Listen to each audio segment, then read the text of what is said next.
Hello ladies and gentlemen of YouTube. Quite a crazy day of League of Legends. Honestly, this weekend of LEC has been very up and down, very all over the place. I feel like there's only one true winner if we isolate the two games, and that is FNATIC. I think FNATIC has been doing quite well in this week too. But let's talk about all of the games. We had Excel versus BDS. Excel versus BDS. I think in the context of what Excel has shown so far, I think that against a team like Excel, especially with how they picked up their first victory the day before against Team Heretics, I think it's important to target some of these champions. I think you target some of these champions, and I think that you should disrupt what Maokai is. I think Excel is a team that seems to be very aware of their level. And that might sound borderline like an insult, but my point is that they're aware that they are weaker, so they're trying to simplify, and simplify they do. They go Maokai, Xayah, Azir, and then they have Nautilus, Xayah, and they're playing pretty much exactly the same comp as yesterday. And what does this comp do? This comp groups together, throws some spells down, plays front to back. Very straightforward, streamlined early game. Very simple. And I have a lot of respect for Excel for following that route. I think in this particular game, I think that Cassiopeia here on 5 is quite strange. Sure, Cassiopeia can be decent into Sion, Nautilus, Maokai, so partially agree it, but if the enemy just plays around the Azir, it definitely becomes a little bit trickier. Here you can go maybe Liandry, Route of Ages for the matchup against Azir, or maybe Liandry. Cassiopeia, definitely needs momentum in such a game, because whoever is the first on location, it's going to be tough for Cassio to enter. I don't think necessarily Cassio is that great into Nautilus and Maokai, because they have counterplay, right? I think ult range on Cassio is a big deal, and also Maokai ult. There's definitely, in my mind, if I try to think of what else you can play here, you need to pick a champion that can be good into tanks.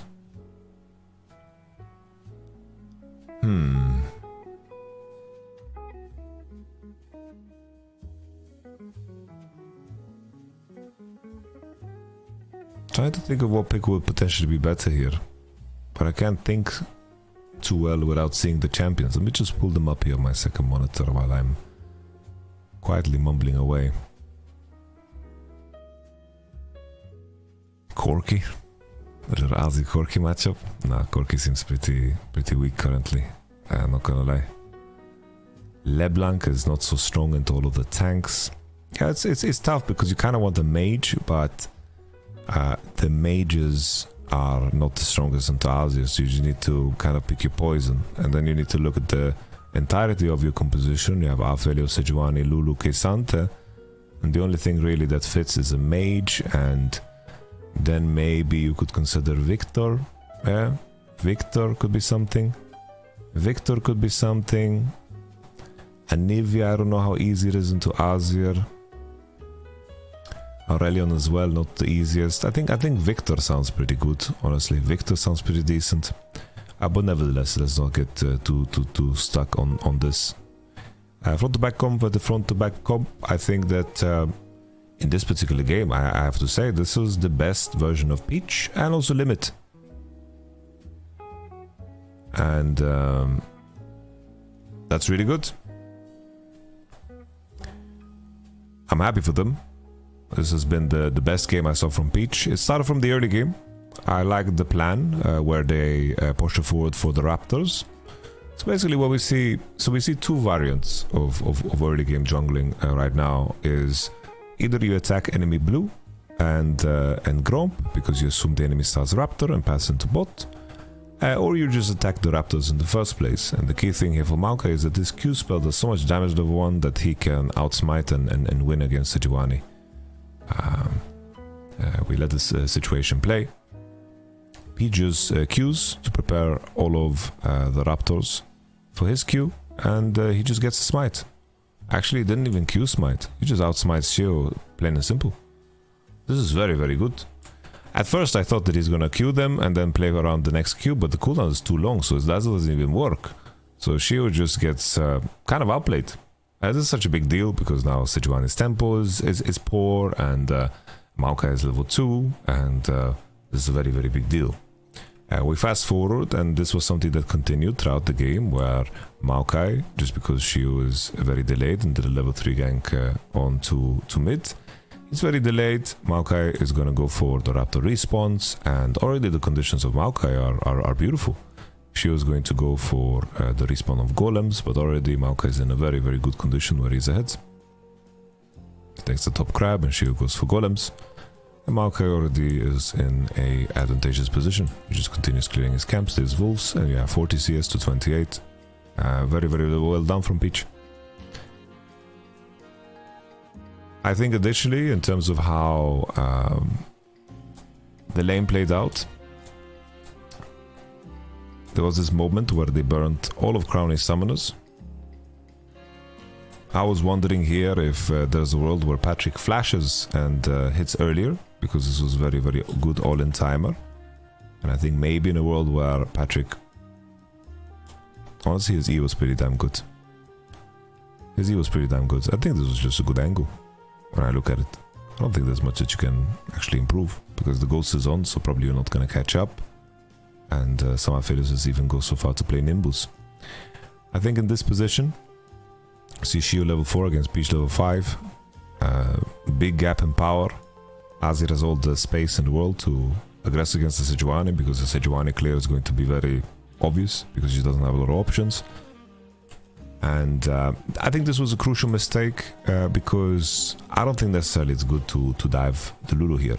The reason I say so is because even in a world where you kill, Affiliate is going to walk on the map and you'll have to base. He's going to be able to push its wave, the next one crash, and Lulu will just open on the map through mid and then go to Rift Herald, and then the situation will be still pretty good. You are screwing your tempo to kill a Lulu. I think in some sense, sure, Nautilus can be on the other side and prevent the Lulu from freezing. That could be perfectly fine. But I think making sure that you base is a very, very important ordeal here. Even in a world where you kill her, right? This is a context here. There's a TP, and XL really throw the game here, right? Because like the Patrick doesn't even get to flash to kill Labrov. He flashes into the wall, and all of a sudden the Affiliate is back on the map. This is a pretty decent swing in the direction of red side. But remember what I highlighted before, right? It's very important. If you just manage to press B here and recall, you're already in such a good position to set yourself up for the Drake and the Rift Herald. Instead, Sejuani gets to recover, takes the top crab, and the tempo is better for Lulu. She's already on mid. Kazanta also is 2-0, which of course affects the top matchup. And here I'm not so sure what Crowny is doing, because Crowny did indeed manage to crash the bot wave, but out of the replay he's just walking into river, and I think in a world where he just walks back to his lane, it's a lot better. The Hex Flash lands and Limit finds a neat kill. You know, Crowny didn't have flash from before, and Abadag is first in river. At least BDS get the Herald. Fast forwarding to later parts.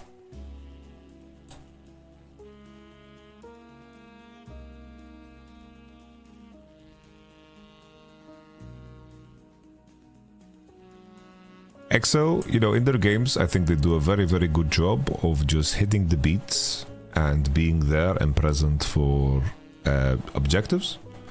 And I think that the way they've drafted in their 2 wins makes that process very streamlined.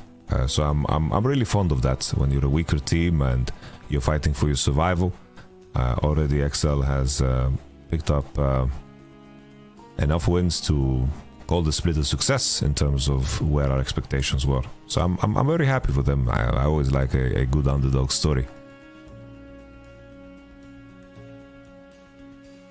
Yeah, this was a bit strange. You can see right now that like Zaya's hitting the top turrets, 2 people are hitting the mid turrets, and there is no way for them to actually cross and fight in this. This is very strange from both Maokai and Nautilus to look to one-shot the Lulu together, because obviously these are not the champions with the highest. It's like that they have high damage output for what kind of CC they provide and engage capabilities they provide and information they provide. But in the context of this moment, right, you have 2 people that are getting zoned off from the fight already because they're hitting mid tower. Zaya's getting mid tower. If these guys just don't fight, think about how beneficial the situation already is. They're gonna go bot, catch, and they got mid turret broken, top turret broken. This is already like a success if you just don't fight. But at least XL, they cut the losses and they stick around. And BDS, even though they have the correct guns, considering XL is so close, I don't think it's so easy to actually pressure the National. They're just too close by, and there's no real threat on the Azir to walk up and kite. And then Labrov makes the blunder to walk up to Zaya when we just saw her hit the top turret.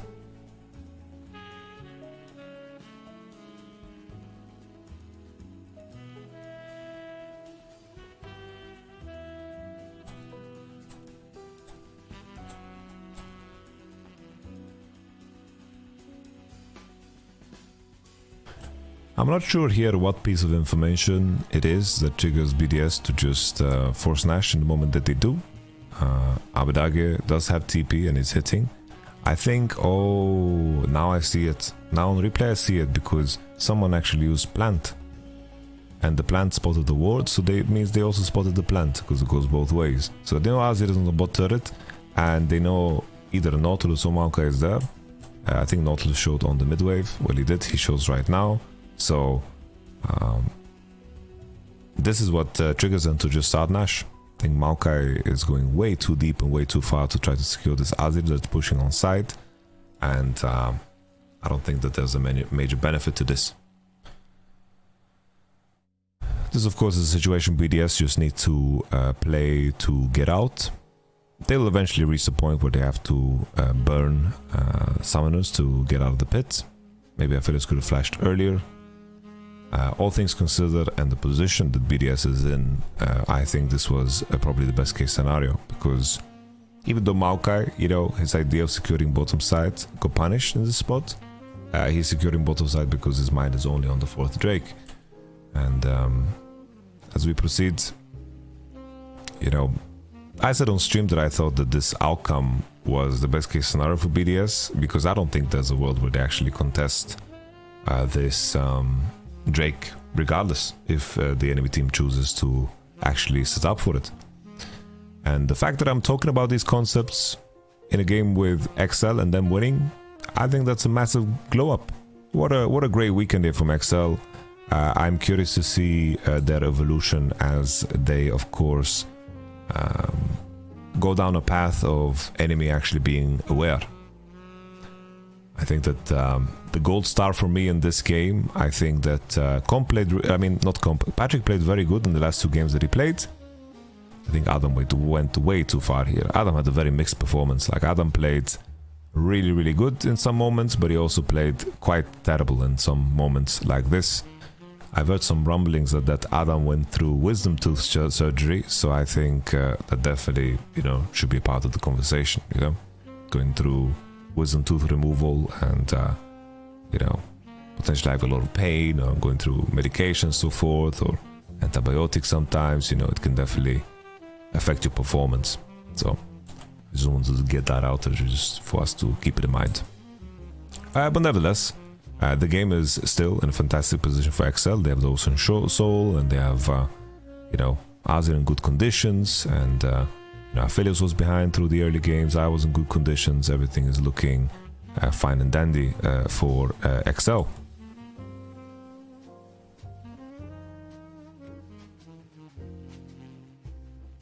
I think some of the Maokai ults could be held better, but then again, I think this is, you know, in terms of performance, Peach was much better than Sejuani. I remember there was a big fight where Adam found an angle which was super good. Too bad Odoamne cannot script on stage, then he could have hit the whole enemy team.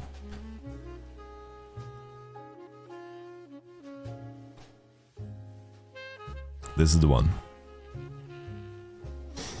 The key thing here, even if, like in a case where XL, of course, with the Nasher buff, get the Elder, they will be winning, right? The fact that this Ocean Soul map is a big benefit for Maokai, of course, because there's a bush here, and Maokai is one of the few champions that can actually check this bush. In a lot of cases, teams that want to contest Elder, they want to contest through bottom side just because of this existence of this bush here. Peach, of course, with Maokai can cover that by throwing saplings into it. Here I think that in a world where you have Nasher, I think it's good to look for ways to actually pressure end and pressure through mids. Here though, it's a little bit trickier because of no TP on Alzi, no TP on Sion. And I think that BDS actually have enough DPS with Cassio and Aphelios to actually pressure and kill the Elder and back on time and maybe lose mid inhib before it. Because of course if one person shows on mid without TP, they're just gonna pull the trigger, fight on the 4, and I don't think Azir will be strong enough to actually end the game. So the angle to end with Nasher is not really there.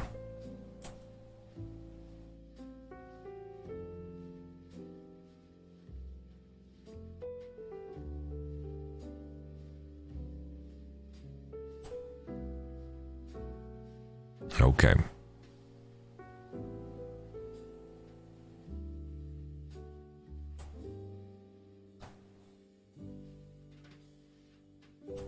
I think it's very important to know here in this spot, whoever queues in first and goes hard gives the enemy frontline and the other DPS a lot of value, right? It's very important here for XL to actually leverage the fact that Maokai and Azir heavily outrage their opposition and invite the enemy to engage. Even though Limit finds the Q on Labrov, he's also putting himself in a position where Cassio and Aphelios can get a lot of value. So he's always kind of trading himself here and giving the enemy, you know, a little bit of space here. He flashes over, which is good, and the follow-up of Sign ult I like too. You know, Limit understood that he had to get out. I think that's very, very fine and decent. But keep in mind here, Saya ultimate was used. She was looking to trying to find a lethal. Cyan ult was used. Nautilus ult was used. If there's a world where Nautilus queues in and Lavrov gets chunked and he flashes out, that can be perfectly fine. But here there's a little bit of a overcommitment here from XL. And Adam finds this pretty dry queue. You know, he just Q3 flashes. And in all of this as well, Kesante was allowed to stack his Q on both Nautilus and the Scion. And then here he just Q flashes, which I think every time Zaya should be able to flash. But just the fact that he found the Zaya turned into a kill, and then of course this fight is winning because now there's no threat on the Cassio. They managed to get the Elder, but then again, they're playing against Azir without Nash. They're not going to be able to pressure that hard unless XL really wants them to. And assuming they want to win, I don't think they'll be able to. We continue.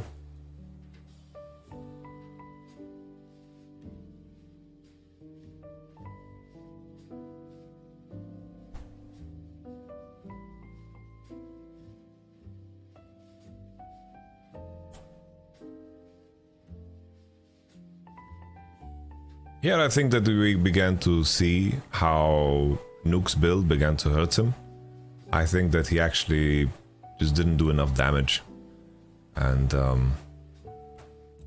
we were talking about it in the nutsack that if he was in a position where he had death cap or void, his damage, like the damage difference would have been so massive considering it's his 4th item that it's absurd. But this Riley's purchase is really not it.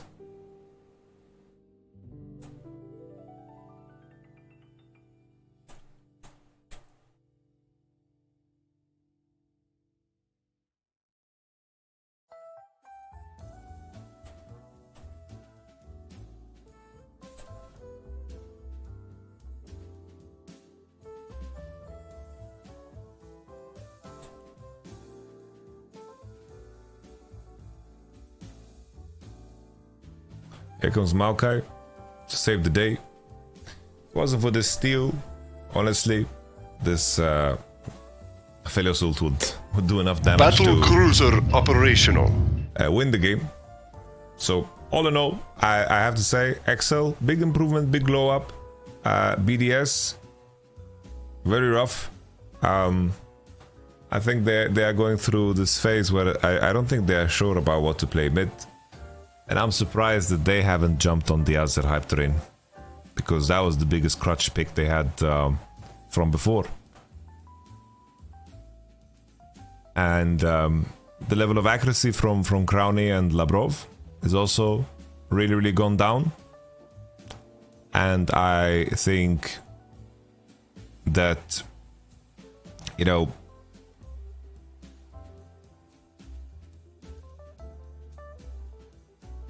in my mind, it's just this Casio was really out of place.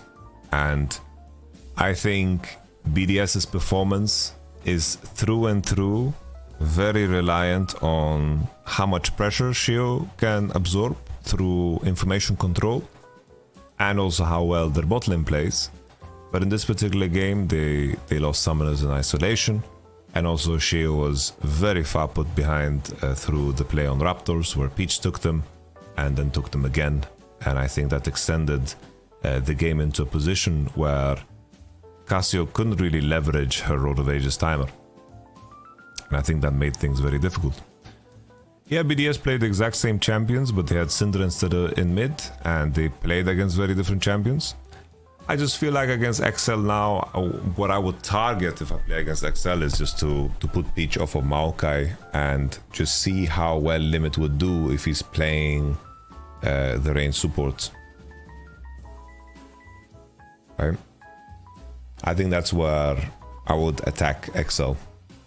But it's BO1s, right? And it's not a lot of time and room for teams to prepare and specify. Maybe they have opinions about certain champions that they shouldn't be allowed to play, and so forth. But all in all, I think we've covered everything we can about this team.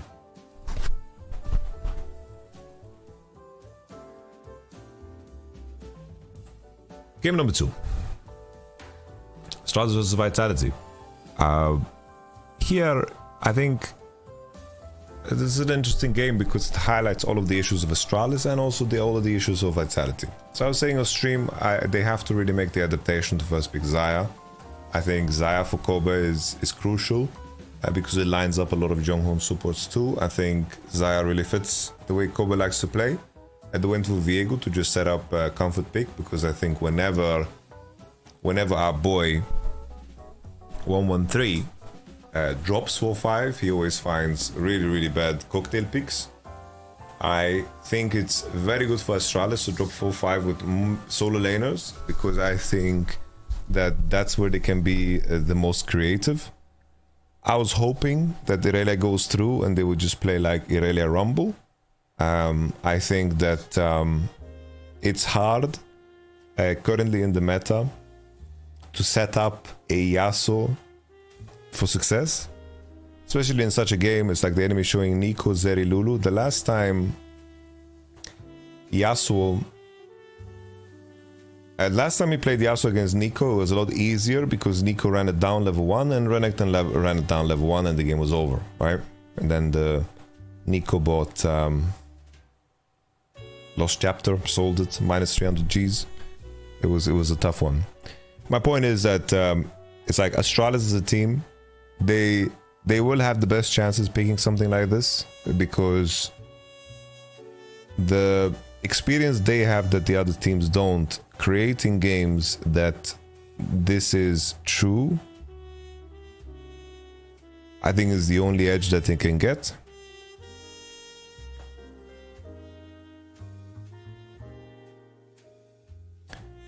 So here they go, the Yasuo Gragas, but you're playing Yasuo against K'Sante, Lulu, Nico.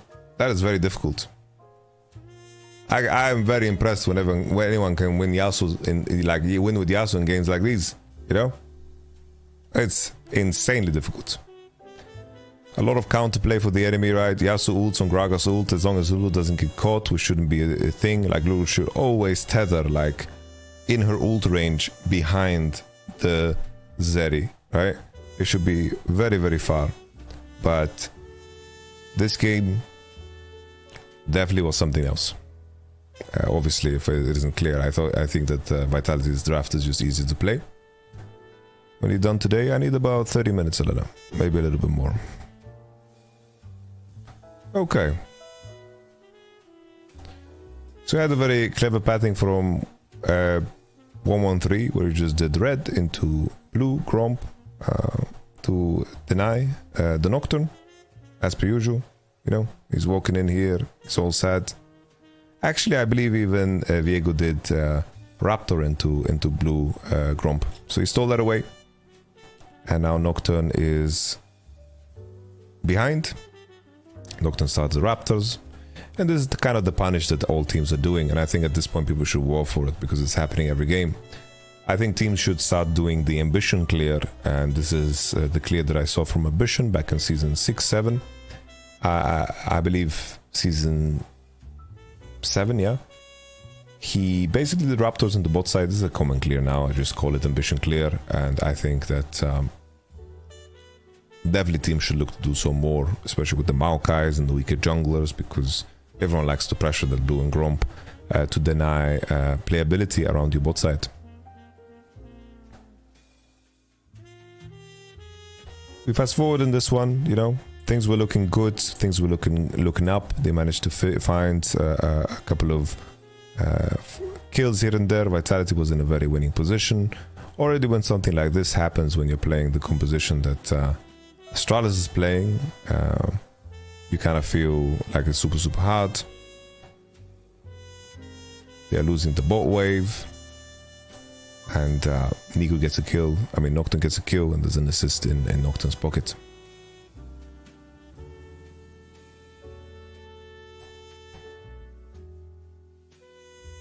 We fast forward to the point where somehow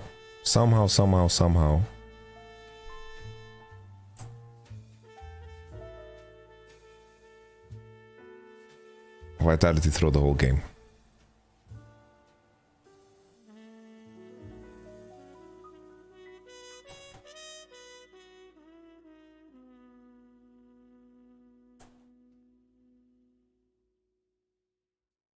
I think this was something as simple as they didn't think. You know, I think this play was pretty clever because he's masking the fact that he has the stopwatch and he's baiting the engage. So I like this from Perks. This was a pretty decent play, I'd say.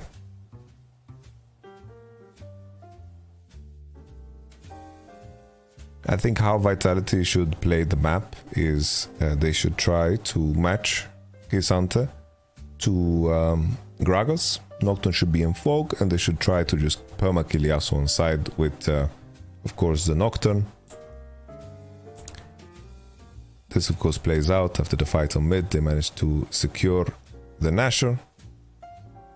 And the Strata's limping and trying to find some kills. And now you think to yourself, whoa, this game is just over. This game is just over. What creative way can Vitality find to lose the game? So here in my mind, it was strange because looking at this, K'Sante is channeling recall. And he's channeling recall, and it seems to me as if red side wants to play on that wave.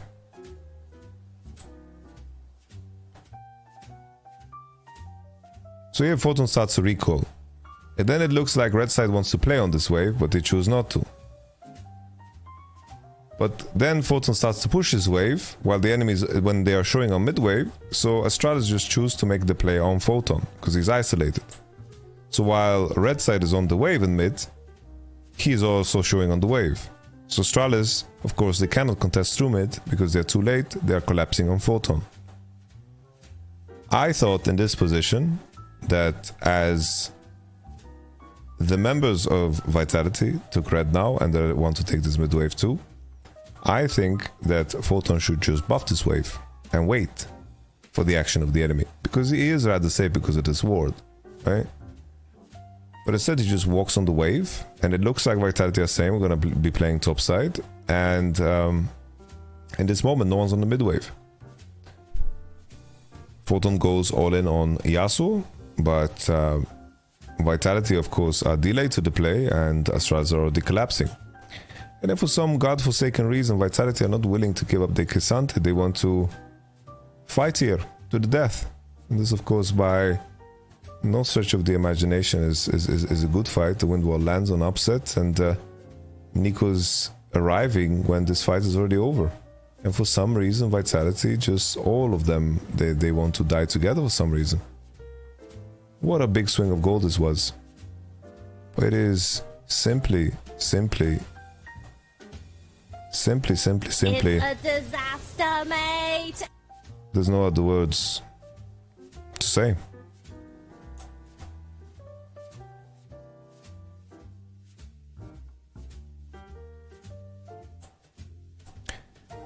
Now the dynamic of the game changes a bit because the Yasuo is going to get the QSS, and Bo decides to run it down for no reason at all. I don't know why he wanted to ult here. So the Yasuo mid, I assume, but it was a bit too deep and a bit too far. Yasuo TP's in.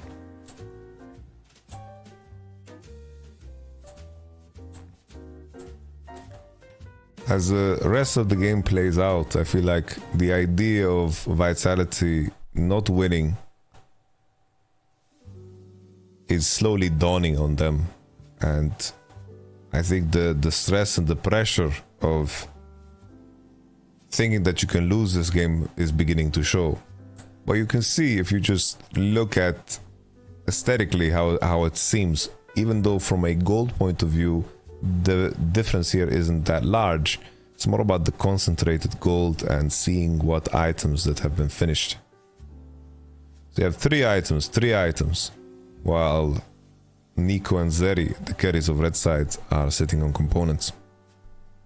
So that concentrated gold is so important.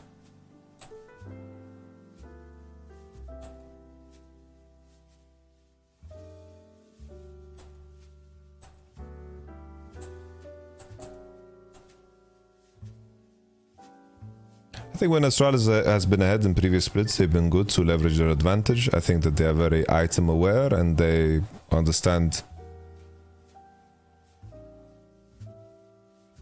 their position in the game when it comes to the later parts of the game. Still remember the good parts of Astralis from spring.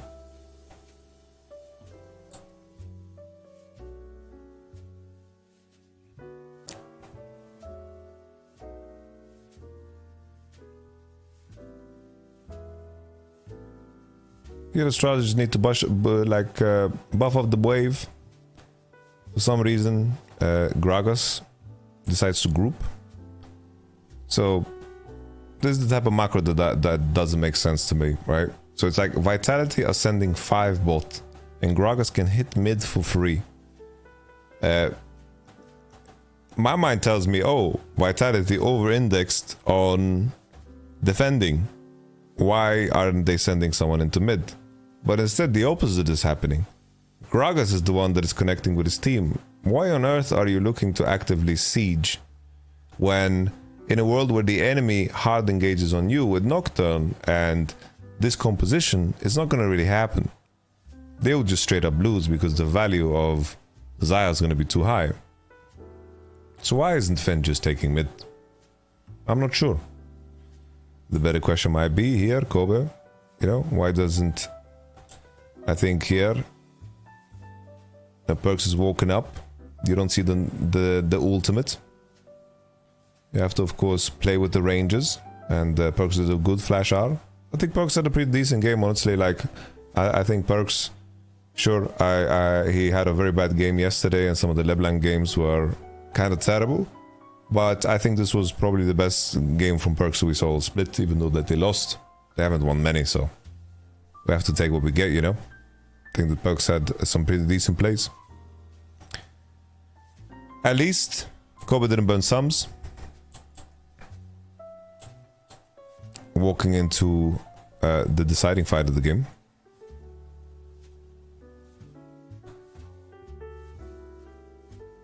Yeah, the crucial moment was just Photon dying on top, and then for some reason Vitality deciding to end the whole game. And additionally Bo getting caught and jumping in.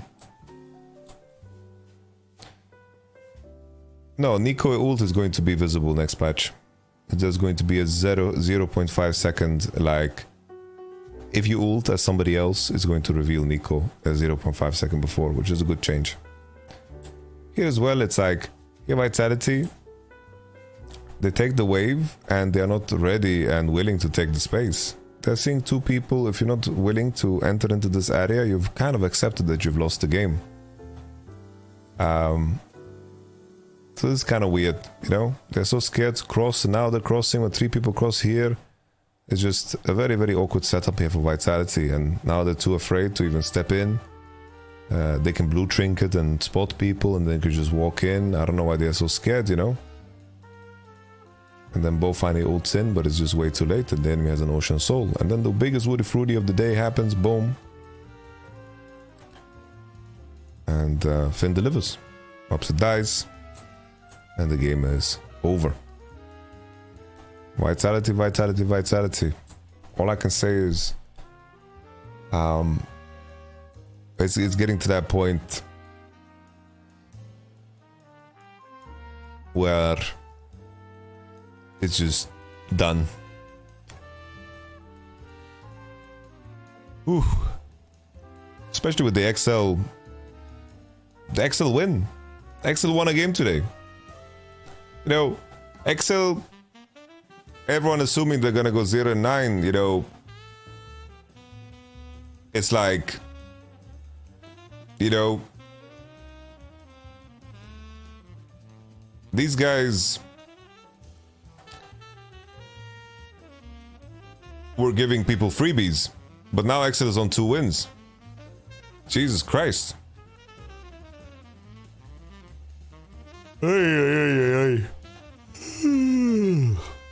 Sorry for the yawning, I'm extremely tired, guys. I did some lifting in the apartment, and then I picked cherries, and then I streamed all day. XL has 2 wins, yes. And now Astralis has 2 wins too. This was a very, very important match for the scoreboard. Let's take a look at game number 3. Team Heretics versus Koi. What is happening to Team Heretics? Maokai first pick. Sejuani Zeri response. Aphelios Keisante. Team Heretics and Evi gets a Keisante. I'm gonna be honest. I know that Evi is remembered for his Keisante, but I don't think that his Keisante was that great the last time we saw him play it. I think this Keisante game was better than his latest Keisante game, which was in the previous split.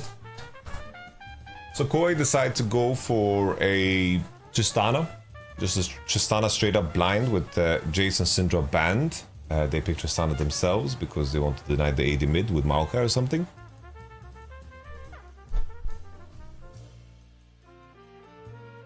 And then the follow-up is Nautilus Cassio. I think that Cassio is much stronger in this game than in the BDS game because everyone kind of operates in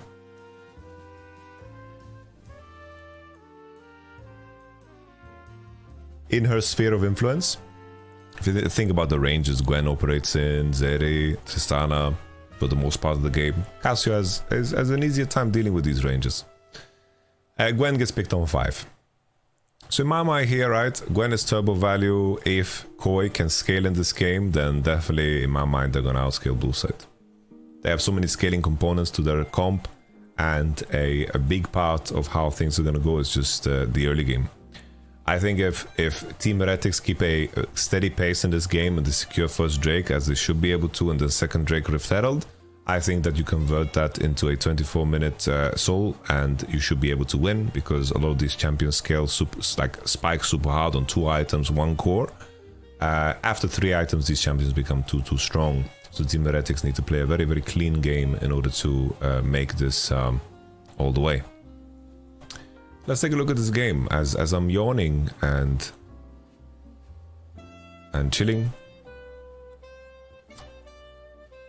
Tristana is considered the answer into LB, so that kind of covers it. I don't think that LeBlanc would necessarily be much better than Cassio here. Let's take a look.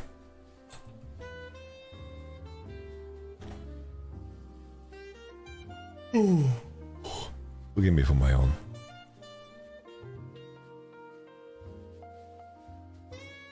Very big thing here. A lesson here for you mid laners. So Malang is on a ward. Malang is on a ward. Now Malrang. Look at this cheeky fucker here.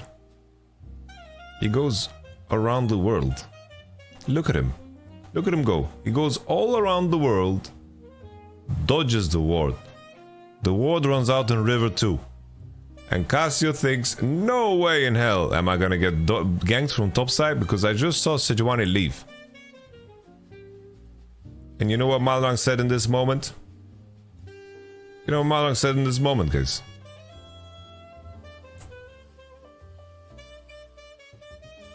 He said, surprise, motherfucker.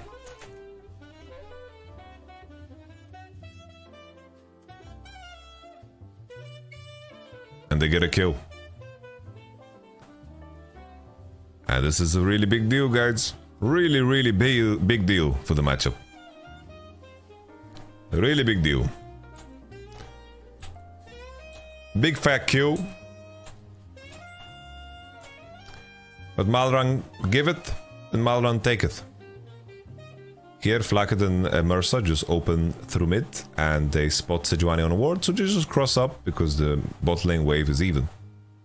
Ish. I think First Strike, you know, is a bit of a greedy rune. I think Conqueror does so well against Maokai and Keisanta and Nautilus. I really hated the Gwen build in this game. I think this is a build that only makes sense if you're playing against ranged champions, but even then I prefer Proto Belt. So you go the Proto Belt variant, but here, like, Gwen lost a lot of her juice through the itemization she chose, so I wasn't a big fan, if I'm gonna be perfectly honest with you.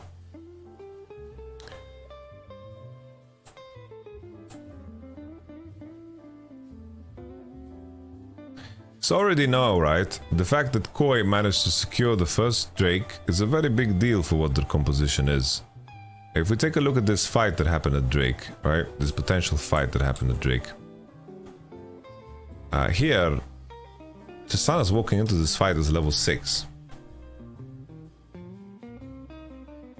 She walks into this fight as level 6, Cassio's level 5, no flash. Here Larsen can completely 1v9. But I think Koi, I feel like the players are so timid and scared. I wish they had more guts to find more. I get the feeling sometimes that, you know, some of the players on Koi are playing to keep a job rather than doing the job the best. You know, it's hard to put my finger on it. You know, but yeah, in my mind I'm like, oh, Larsen's gonna completely 1v9 here. Maokai has no spells. I thought this is going to be his sicko mode moment, you know? His recurve bow is very strong, no spells on Nautilus, no spells on Maokai. I thought he's going to completely pop off here. Instead, Malrang gets a little bit sold here, he queues out. At least they got the Drake, right? Adrian heals him out, and they get out. But once again, the Drake is such a big deal, and the level 3 gank mid is such a big deal.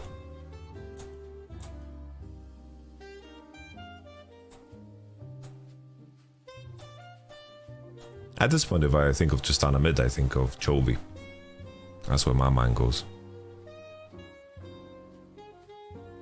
Here, very important to always put your pink wards at the edge of the bush, especially now with ward indicators, because some champions can just cross and hide from the pixel bush wards. We continue. I think at this point, you know, we can discuss the Everfrost. Why don't I like the Everfrost? He's against too many melees. The value of Riftmaker is just too damn high. I think you go Riftmaker, Nash's Tooth, Void Staff, Death Cap. I think that is the way. This was kind of a clap build, if I'm gonna be honest.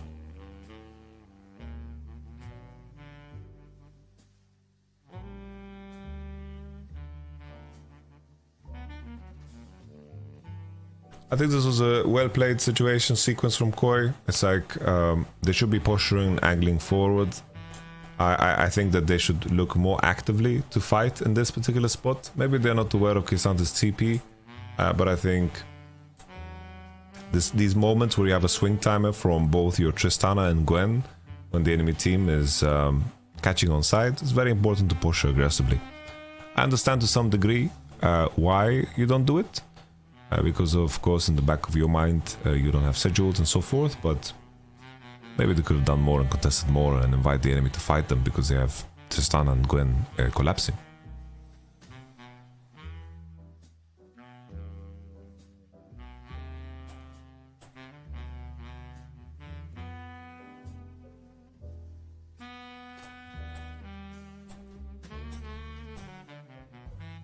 Here, I didn't understand this at all.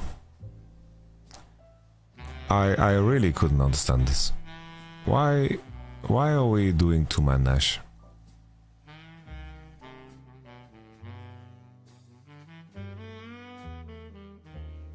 I really don't know.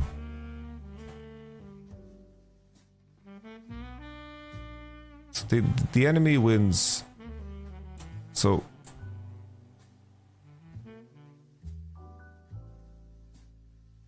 I guess it's just an attempt because you have Tristana. I didn't see the angle here. I'm looking at it now and I'm trying to understand what the angle is. Is it just that they assume that FNATIC based?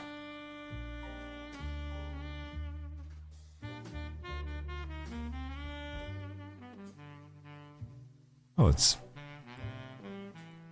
I guess maybe they spotted Aphelios' base here. So they just tried to give it a little love tap.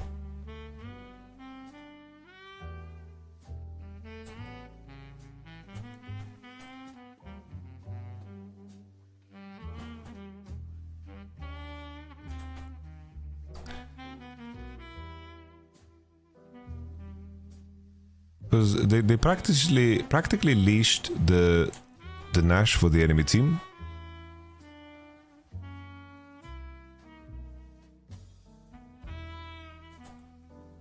And then they force Koi to make this very bad and defensive maneuver where they are very split up. Because it's not that you do Nash and you exit together because you're doing it as 5. And you're starting it as 2 and then the enemy takes it over and you have 2-3 as your setup. Very rough. And Team Heretics of course convert to Nash. The key thing here though is that Koi actually managed to get the 3rd Drake. And that's essential here because when you take Nasher before 25 minutes, you are actually going to have a hard time breaking the enemy base because every second wave is a cannon. After 25 minutes,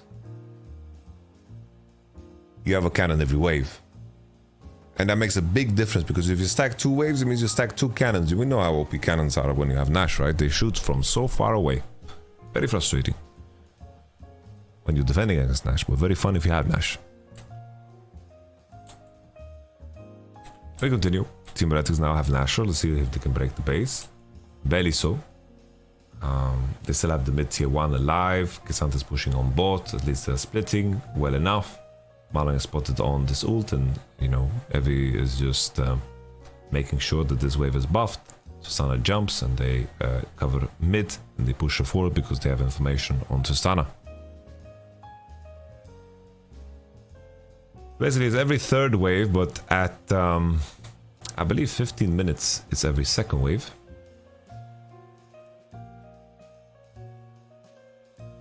And then at 25, if it's every wave. They kind of wanted the games to be quicker. At the same time, they created Hullbreaker. So here, once again, Team Heretics have no rush, because the same as before. Kisante is now pressuring, they spot 3, there's no one they can gank Kisante. Kisante is gonna crash the wave, you could take it easy. Always when you have Nasher, don't confuse Nasher with fighting power. If teams are even and one side has Nasher, The team that is defending has every incentive to start a fight. You have every incentive to play defensive and play against that fight that is coming towards you. You shouldn't invite the fight yourself. Very important. Here they just Maokai ult and then they step forward and Kisante was on bot wave. He just cleared it. I don't think it was necessary. I think it would play a little bit more time, but luckily Aphelios is not so balanced, right? Aphelios is doing, just did crazy amounts of damage. I wasn't a big fan of the play here. You could just see here Flakit completely pops off with the Gale Force R, just almost one-shots comp with the Q as well. And filleting with the red gun.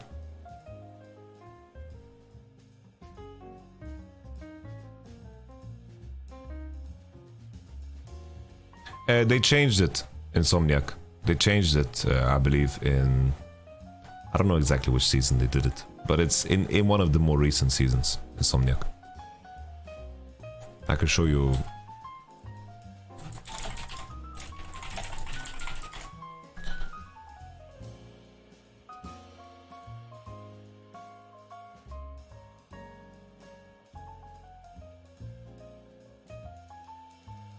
I think minions.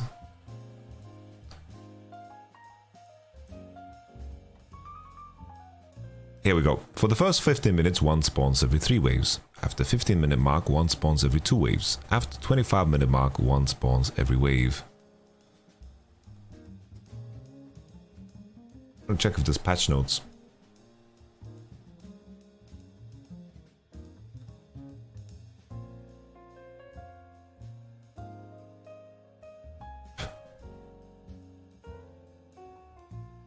Seems like they didn't put it.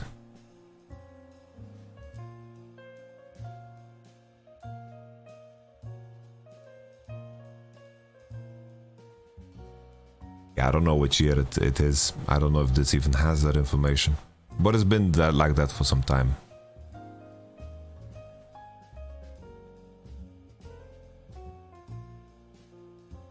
Cannon minions.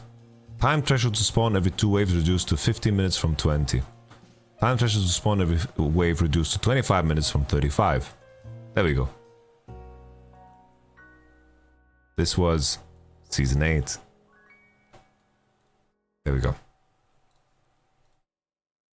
But okay. The key thing here that can be Team Heretic's victory coming into this next Drake fight is the conditions of Aphelios. He does a lot of damage, but the key thing is what I mentioned before. These champions on Koi, they can even choose to give up this Drake and they'll be fine. After 3 core and onwards, like right now, even though Gwen has an Everfrost, which is rather troll in this game, she is very damn strong. Tristana, 3 core, very damn strong. This is the only window where Aphelios is stronger and Team Heretics need to leverage it. Very important. BT needs to be finished on Trist, BT needs to be finished on Zeri. So you can even argue at this point here that Koi don't need to fight this Drake because they don't have the items. But of course they are frothing at their mouth because they can practically taste the victory here for if they just manage to secure the soul. As you can see, they have components in their inventory. And Team Heretics push forward.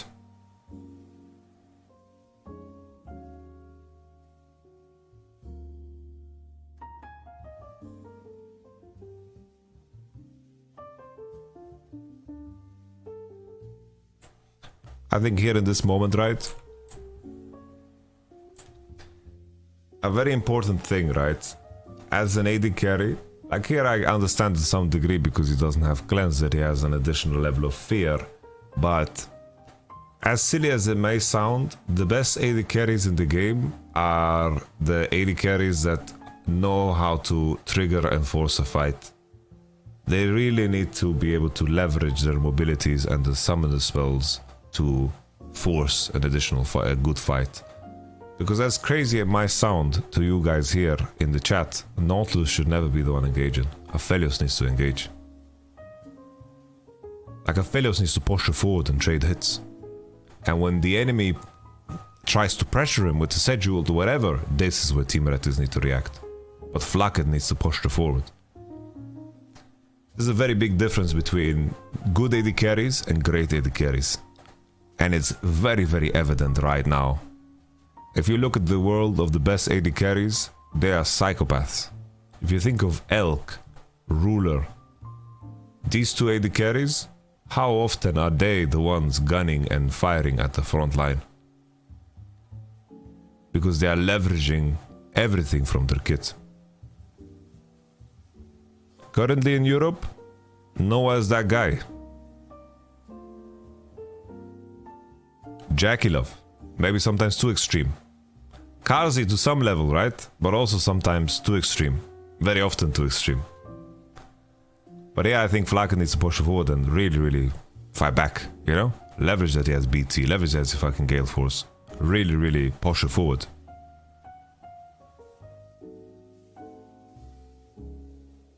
It's just he's very scared.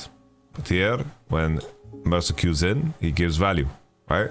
Shigena has a good position, but I think he makes the mistake of pressing his W for no damn reason.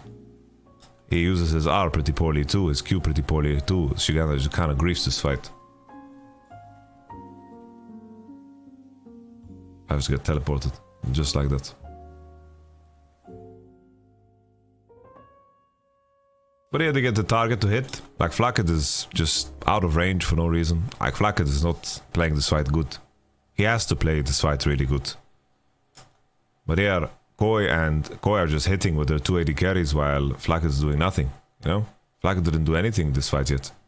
And Shigenda is kind of throwing the fight completely in the direction of Koi.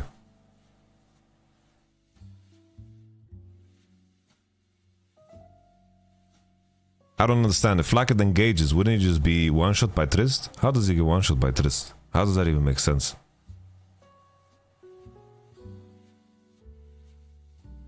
He has teammates that can create space for him. If he's trading hits with Tristan, he will win. He needs to be the one pushing forward. He can't be scared of a Sedge. He has Gale Force, Flash, Stopwatch, Ghost. He has all of the tools. But if you're not using these tools aggressively, then he's not gonna win the fights. Right? I'm not saying this is not only like a lot of AD carries in Europe wouldn't do this. But I just wanted to explain this because it's an interesting conversation about what separates the best from the good.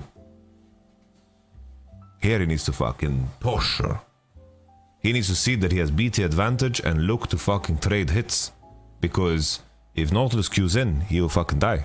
But if Nautilus holds his spells and stands next to the Aphelios, and Aphelios is pushing forward and hits, this would be really, really good.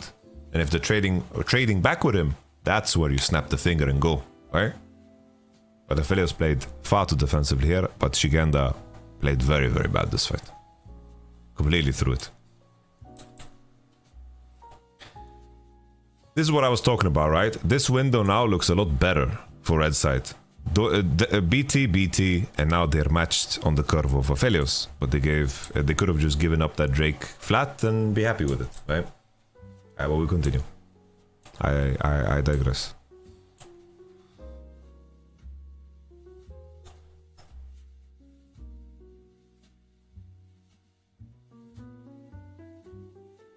This is a very good angle.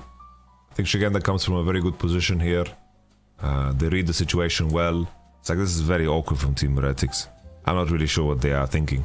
It's like FNATIC is too scared to cross here and two people are crossing here and FNATIC is out of position and they got spotted on the ward. Right? And at the same time, Cassandra is on the top wave. In my mind here at this point, you don't need Cassandra on the top wave. Like, why does this wave matter? Like here at this point, all that matters is the space around mid in this space. I don't think top currently.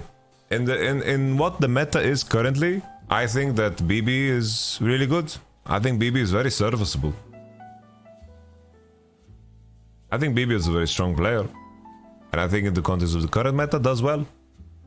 And I think that Wunder would be up there too, honestly. Mid lane?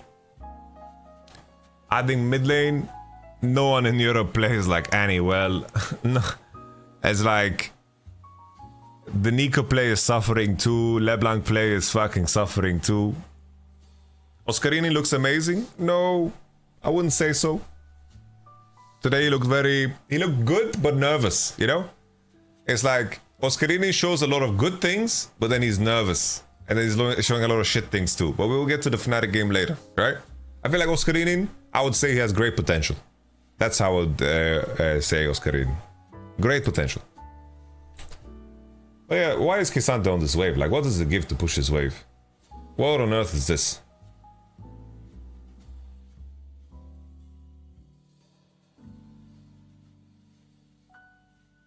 What is that? Why did Kisante push this? Ev is just completely like griefing. And Team Red is also like the whole Team Red is griefing. It's like Kisante takes a shit decision. But here they get pushed out and the enemy has position on Nash and they have no midwave. So it's just a shit position for Team Heretics. Right? So they can accept that. They can accept that. But that's it. Shigena has been consistent. I think he has decent lane numbers, but other than that, I think that Shigenda does really not enough in the later parts of the game, in my opinion. Considering your initial assessment on Oscar, it seems your judgment is not based on evidence. What are you talking about? Like, his spring split was not good. And I think that anyone who says it was are really remembering like 2 games of his. But if you look at his level of impact in playoffs and the majority of regular split games, he was not good.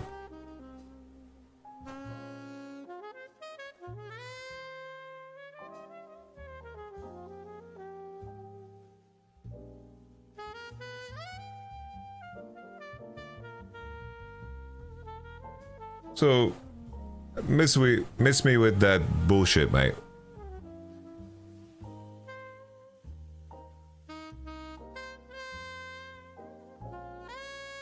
Yeah, that's what I said as well. I like my assessment of Oscarini was, I'm worried about him.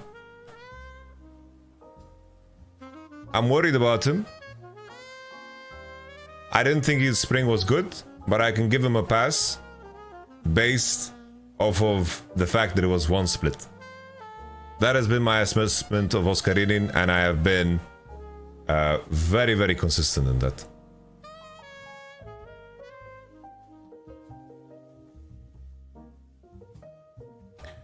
If we look at his split in summer, I think he had 2 very strong Kisante games, and the Mofi game, I think that was tough draft, but I still think he played pretty bad.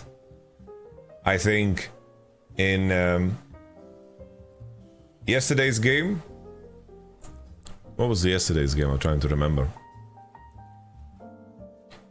In yesterday's game, was decent. I don't think that he needed to do much, but that's not his fault, right? It was a decent game. He had a decent lane swing against Gragas. He played solid and he was there, and he had some good ults too. Decent game. Yeah, decent game. Today, I know that people are very happy about his game today, which I understand, right? Very good game, but he could have done so much more. He could have done so much more.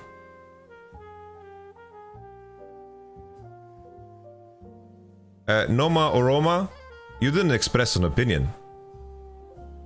You implied something about me that is very far from the truth. That is not opinion. That is conjecture. So don't say that you state an opinion by saying that my initial assessment of Oscar is not based on evidence.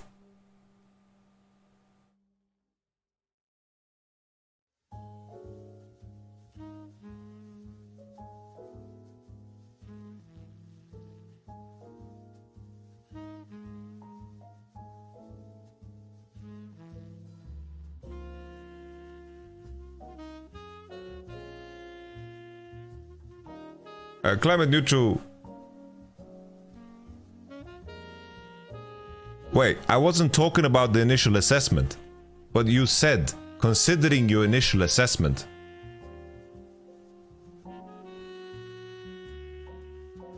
How are you not talking about it? And then climate neutral, please. If you're gonna be telling me how to act, you're really in the wrong place. You can go to places where you spend a little buck and there's people that will jiggle their tits for you even if they want to. But this is not the place to come to tell me how I should act. We continue.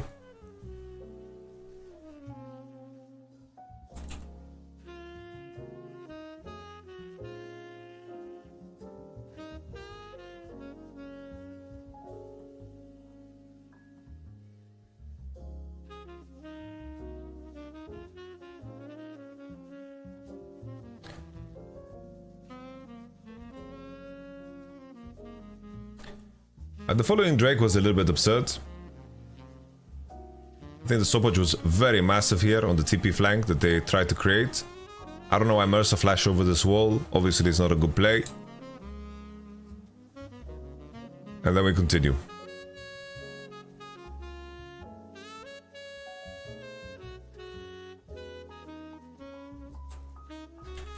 This Drake situation was so absurd because I didn't understand how Maokai was necessarily allowed to just walk up and smite Q it.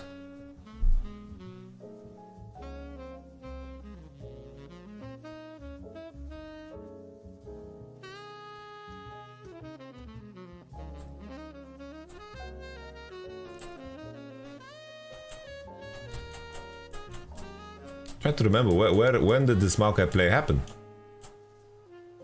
Oh yeah, it just happened here.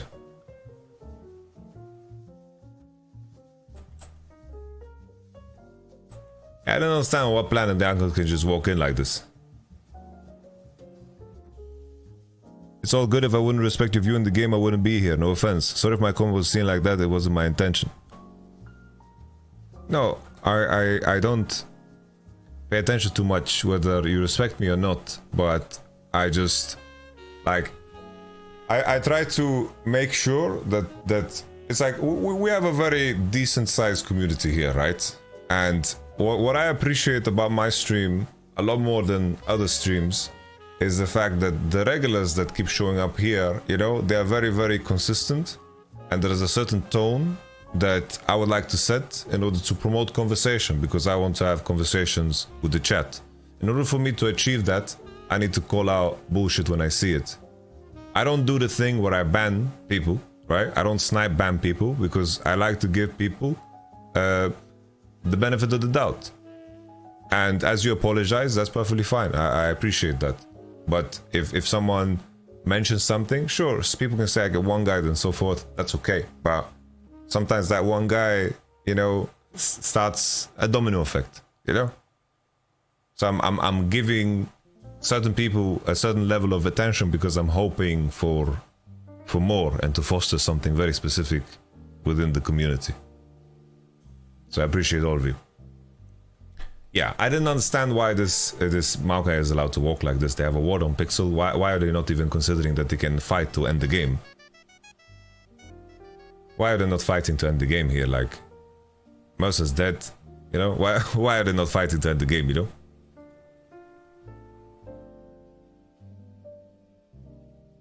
Well, YamatoCannon, you need to accept other opinions as well. I do. I accept other opinions all the time. But to say that I base off of my opinion on... I don't base my opinions in facts? How is that an opinion? That is just insulting.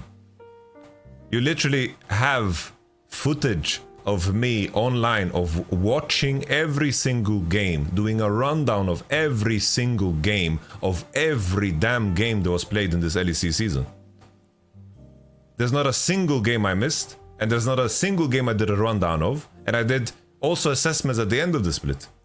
So if you think that my takes are not based in facts or analysis, this is no longer an opinion, right?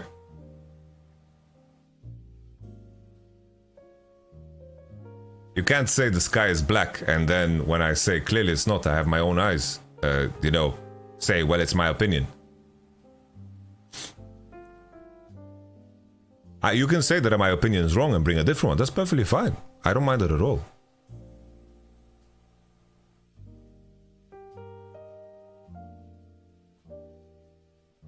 Climate neutral, if you don't enjoy the stream, you are very welcome to leave. There's nothing keeping you here. You know, just go up to the browser and press the cross at the top.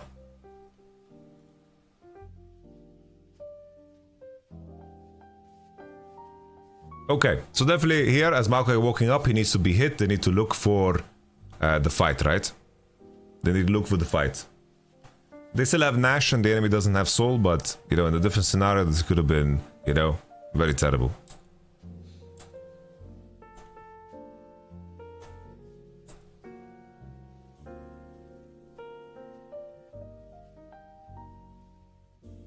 I think even Shroud is the best mythic on junglers, because I think Bomb is a very strong first buy.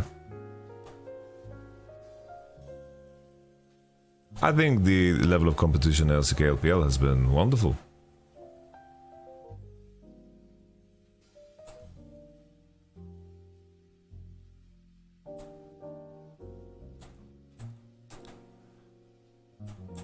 So now we had this extension, we already talked about it.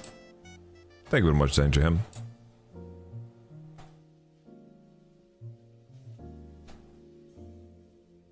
This was a very good play from Shigenda.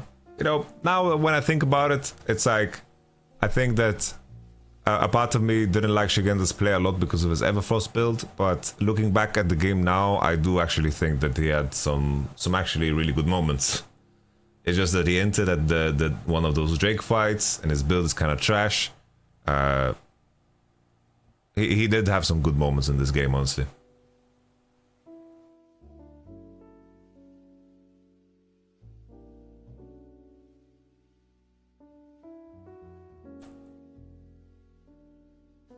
That's it. Let's take a look at game number 4. Game number 4, G2 and SK. Don't they have a fun relationship? Why is his build bad? Because buying Everfrost into 3 tanks is not the greatest. He has pressure. He has pressure on Aphelios. But I think with how his play pattern is going to be, like, it's all about just killing the front line first. And I think that if he has, you know, that going on for him, just itemize to kill Maokai, Kisante and so forth, because you're going to be interacting with them the most. G2 vs SK. I really didn't like G2's draft. They went Maokai first, Aphelios Sejuani. Like, here you can do like Jace. You can do Jace and you can do Jace Kisante as an example. You have a draft in drop 4-5. You play some combinations, you know? Play some combinations, we're good. But no. Instead they go Braum Cog. Braum Cog. Okay. Not a fan. Not a fan.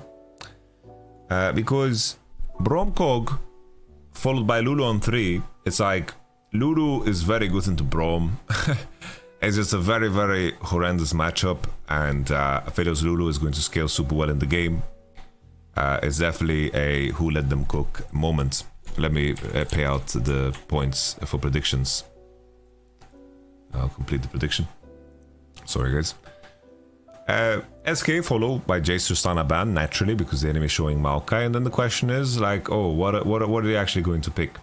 We talked about it on the cast, and Jizuki said, yo, Ezreal would be Smurf here, and right away it's like, bro, like Ezreal would have been fantastic here, right? Into Azir showing, Ezreal has mixed damage, physical damage together with Kog'Maw, Braum, Maokai. Sounds damn lovely. Sounds really good. Really good. But instead they go Syndra. So they have this full AP damage comp, and SK also has this full damage comp. I really think that they could have just went Jace Kisante here, and I think 10 out of 10, like, I 100% they would get Kog'Maw here on 4-5. Like, I don't think the enemy would ban it. And maybe you could even make it better by banning Lulu, you know? You ban Lulu and then you go Kog'Maw Braum, that would be dank, right? But Lulu open, and then the enemy bans Jace Tristana is very rough. I thought here Ezreal mid would have been like a saving pick. And then Gwen gets picked on 5. So both teams are very MR heavy. We were going to see like Witsend Kog, Mercs on everybody, Void Staff on everybody very early. Why don't teams blind K'Sante more? I think K'Sante is being blinded every game he can be picked. So just to show you, K'Sante blind. K'Sante blind. And no one's playing this shit mid, I'm telling you that. K'Sante blind. K'Sante blind. K'Sante banned. K'Sante banned. K'Sante banned. K'Sante blind. K'Sante counterpick. So, I don't know if they can do it more than that.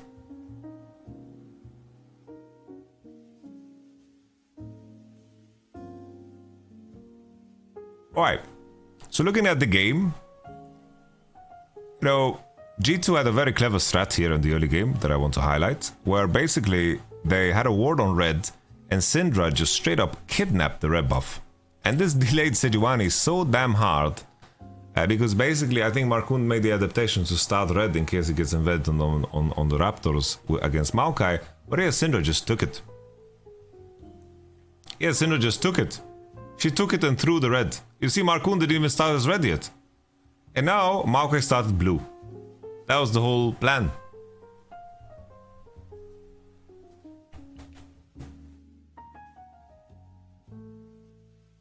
That was the whole plan.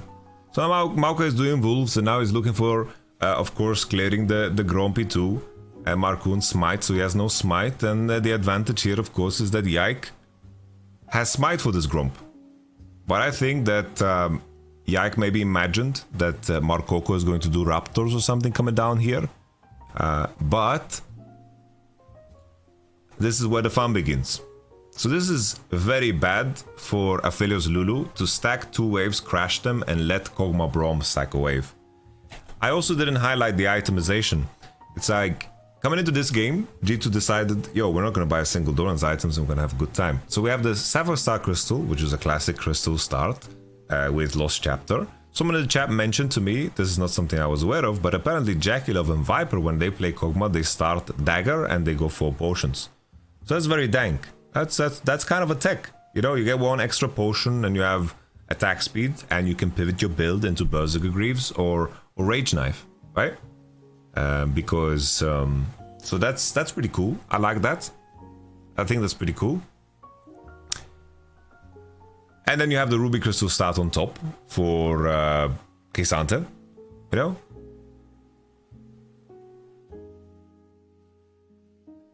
We'll continue. So he likes some mechanical dancing, you know? He's looking for the Q Smite, he gets it. And now he's already dropping low enough. And the tricky thing here is like, even though he dies, and in a world where he gets a kill, it's obviously amazing. Even if he dies here, the thing is, Azir, it doesn't look like Azir crashed mid-wave. So that's like freezing for Syndra. And also Kog'Maw Braum, they're going to get a slow push. Right? They're gonna get a slow push. Sorry guys, I can't go too off topic. We went way too off topic on this one. So let's focus up and let's finish the games, and then we can call it a night, and maybe I can squeeze some questions there at the end.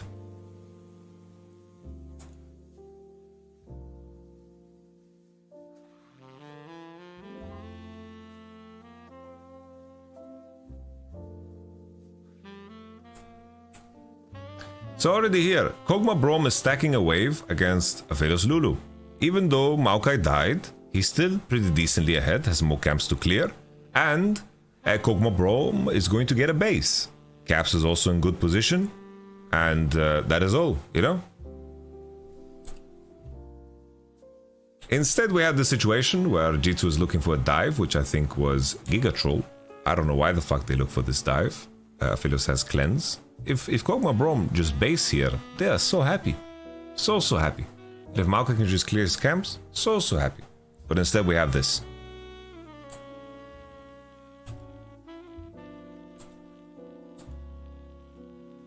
So now all of a sudden Aphelios has a kill, Azir has a kill. Not the greatest situation. But Maokai is super far ahead, and Sejuani lost his Raptors. So we have a little CS advantage here in the jungle. So there's that.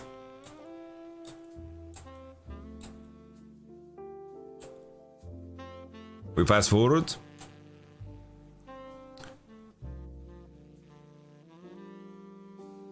G2 just want to extend their lead over the jungle because they have ult advantage here on Yike.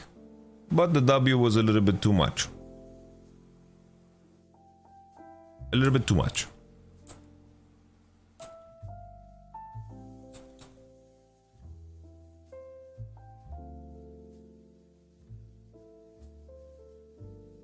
Do you think they will draw those conclusions in the post-game analysis? 100%. It's like, it's not rocket science. They could have based and they could have won. Like in my mind still, it's like Maokai dying there and pulling bot lane is such a big deal. Such a big deal. Obviously the W on Maokai is not good and Azir moved on a neutral mid-wave. So this play was just too much. Way too much.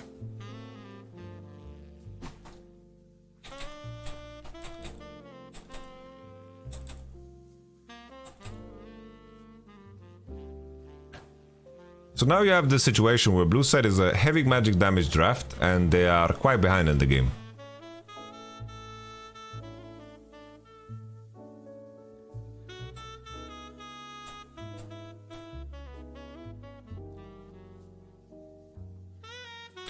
The main thing that is keeping the gold advantage clear is of course Maokai's advantage. They didn't assess Gwen's TP situation. She TP'd. I think that Hansama should have died here if the R was placed better. Or maybe he just holds it. Braum dies. And then we have the extension here from SK because they are looking for blood. And they find the kill on Caps too. And now the game should be over. The game should just be over. It's like they didn't assess the TP situation of Gwen. She came in, TP'd at the 11-minute mark. Broke the game, had a rift maker already, and they got some platings. Game should be done and dusted. This looks very, very hard. Very, very hard this game. Once again, the key thing, right, about G2 is that the main thing that keeps them in the game is just the CS discrepancy in the jungle. And that's it. Additionally, they didn't buy any Doran's items, right? They didn't buy any Doran's items. So there's that. Here I think that Yike made a massive mistake because his Q just did nothing. It's like the engage and the idea is very good. And that's it. It's like the engage is very good, the angle is very good. I like this type of play. They have TP on Syndra. And also Kesante, but the Q of Yike is just terrible.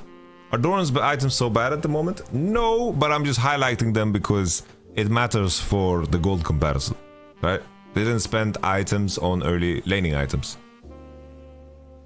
And then after this, they just convert to Nash, and SK, of course, they should be winning. For the love of God, they should be winning. There's no way for G2 to really approach, and it shouldn't be possible at all for G2 to be breathing in such a game.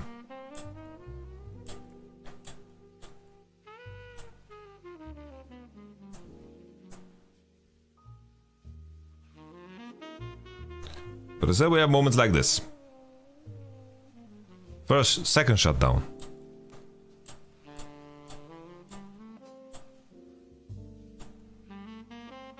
How would I want SK to continue the game is plain and simple. Send Gwen on the neutral wave on side, open through mid, take one wave and collapse on the next wave. That's how you break tier 2s, right? It's like... in a situation where the enemy can't engage on you, you walk on the wave, Gwen walks with the wave, Gwen waits for information before showing, you push that wave, enemy shows, right? You cross into top side, you walk with the next wave. As the second wave is coming out on the map, it's already going to be in this position, right?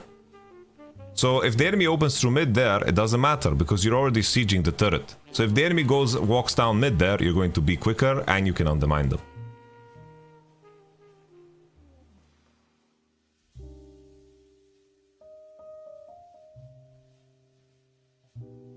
Yeah, I feel like this game really G2 played for the combat gold set with the no Doran's items.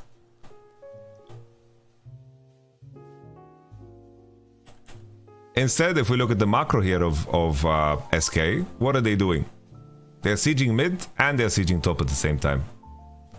What does G2 do? They abandon mid and they collapse on top and they find this free kill here on Irrelevant. Not free because Syndra died, but his shutdowns in the hands of Kog'Maw.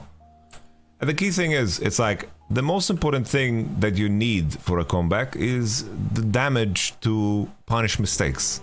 And Kog'Maw is reaching that breakpoint. He now has Wit's End, and he has collected an absurd amount of shutdowns, and he's currently 1,000 gold ahead of the Aphelios.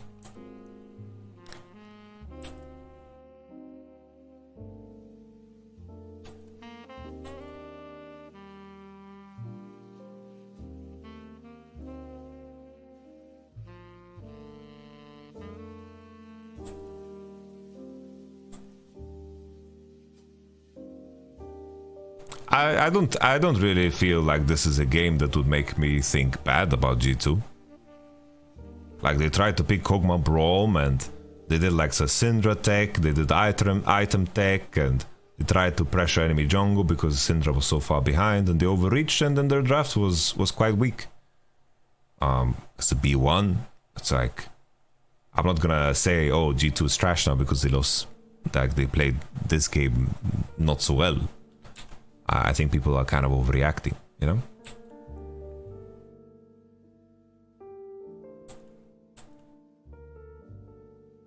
Yeah, I didn't get why Gwen went for Zhonya's instead of Void into Deathcap. I don't know why you want Zhonya's this game. The value of armor is very low, and you already have Mercs, so you're chilling.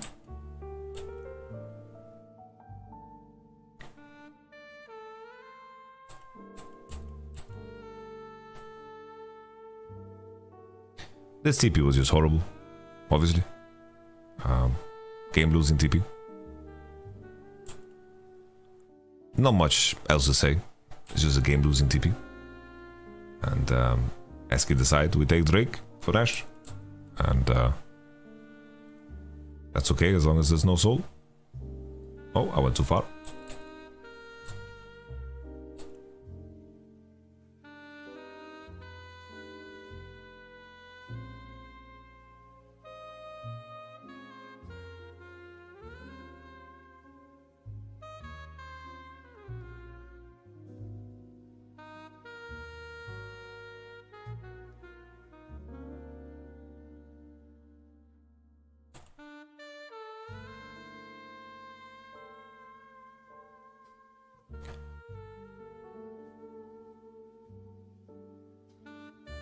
Yeah, I think the most difficult thing about this situation is that SK are all collapsing from the same side, and Certus, with his gold lead, he didn't really have a presence in this game.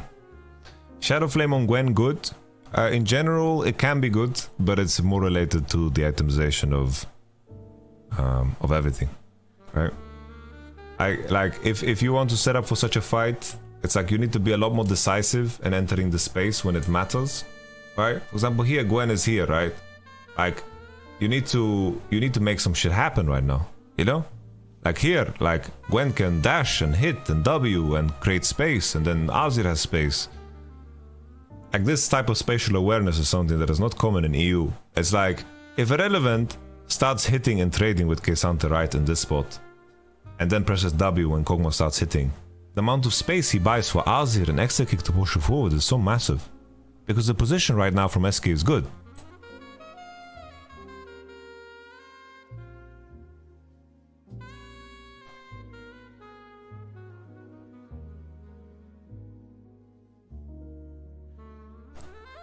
Instead, SK do this thing where they go way too late and they try to enter through the front door. Right? They enter through the front door, and this is Kog'Maw's dream, right? He has targets to hit, and as long as he's hitting, how do you really break through on this? And I really like that BB isolates Irrelevant and pushes him out and then just dashes out. Really good. And now Hansama is just showing what he can.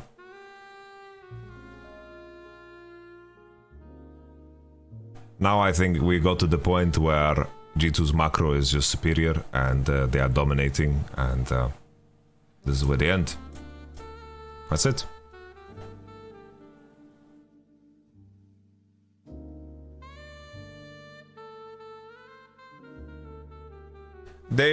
I think they definitely tried. Both things can be true, feed for speed. Both things can be true. I think G2 played quite bad today, and they definitely tested some things out. Let's be honest. We continue to the last game of the day, Mad vs FNATIC. A very interesting game. You have a Yumi Milio trade, which I think this is something that FNATIC is very happy with. I think in terms of bot lane, they've performed super well, and Milio Yumi being in means that full bot lane is going to be picked and the rest is going to be dropped, right? Fellows gets first picked. Milio K'Sante gets locked in. Good K'Sante steal here, I think. I think Oscarin played good on K'Sante, and removing it from Chase's hands is a very smart maneuver. Yumi Nico gets picked. Nico has been kind of on and off here in Europe. Well, mostly off. Well, only off, let's be honest. Caps had a good game until it wasn't a good game.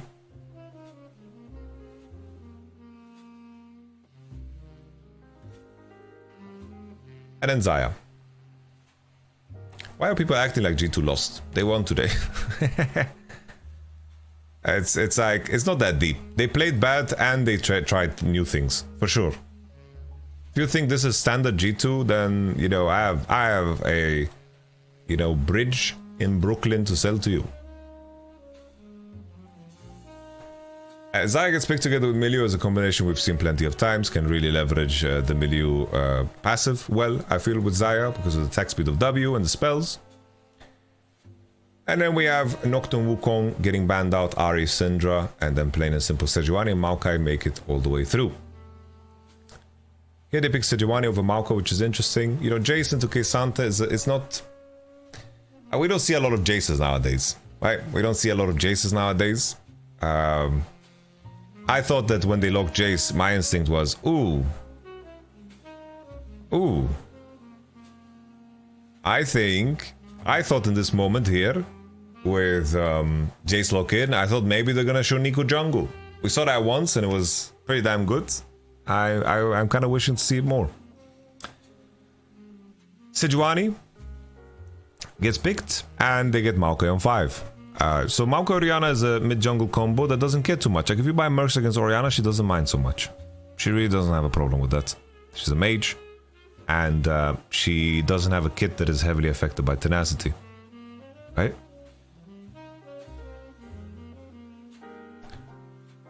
So all in all, right?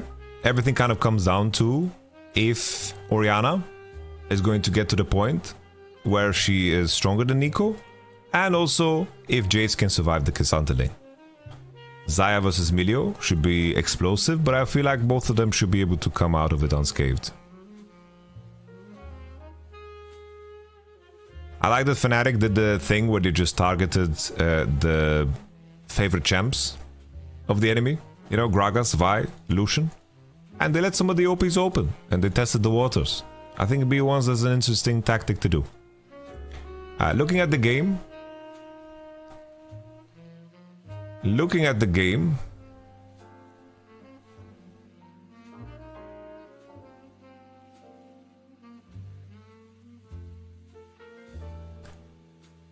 how many times have we seen this strat today, guys? Red or Raptors into enemy blue side. It just happens every game. When will people start warding for it? When will people start playing against it? What's happening? In this particular game, Alioya takes the bluebee. Maokai went for the greedier path where he did Raptors, Golems into red because he wanted to do his bot side and then cross. Everything is about bot lane in a lot of games. So most junglers just go and secure bot. I thought Kazi was being completely psychopath for going Cull and Potion. My goodness. Most of the time I feel like it doesn't achieve anything. I think that's not true.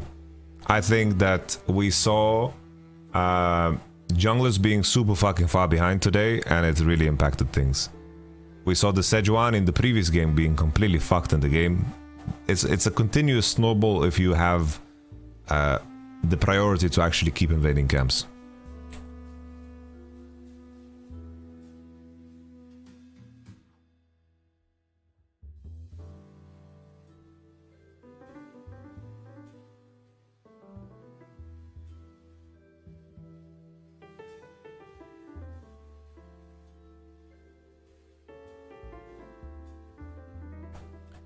So here the key thing, right? Sejuani did this play, but why on earth is Sejuani abandoning her bot lane?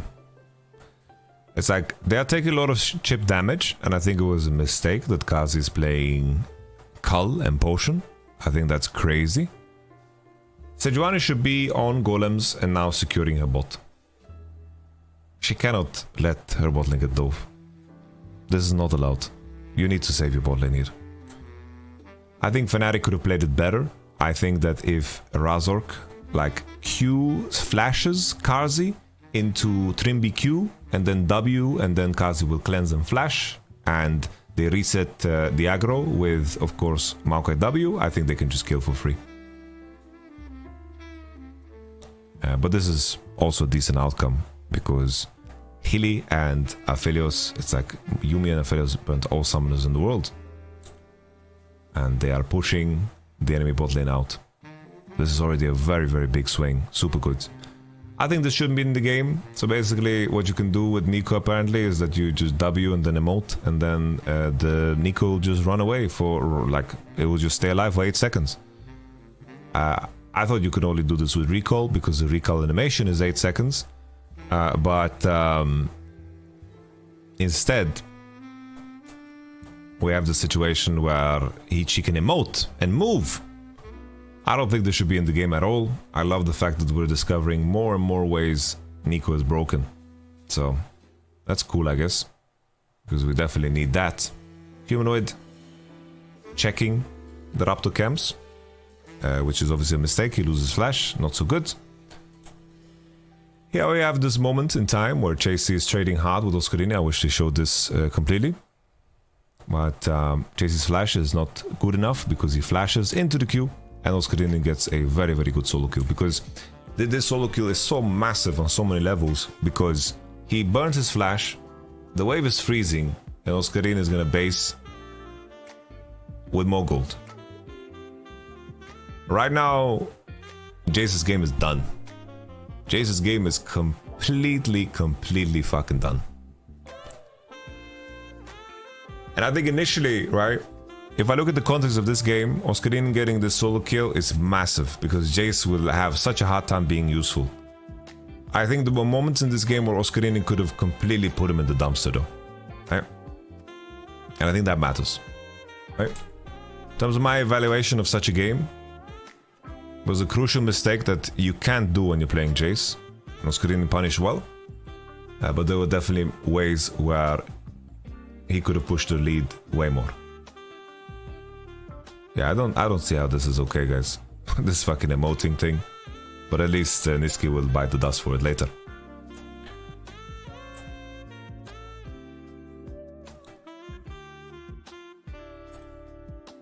Here Maokai gets spotted on a ward, and I really like this idea here from Razork, because he sticks around for so long and then he avoids this ward and goes all the way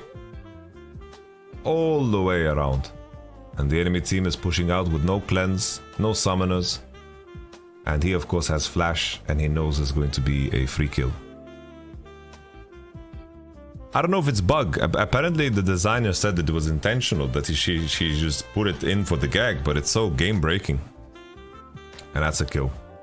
So for FNATIC side, the early game was so much better here, so much better, and they have such a big lead already on bot. K'Sante already solo killed Jace. Massive for the game. I wonder here if Niski just fucked up by buying Lost Chapter. I'm genuinely curious, because we've seen so many sold Lost Chapters on Nico so far. Maybe he just committed to the Ludens for the heck of it.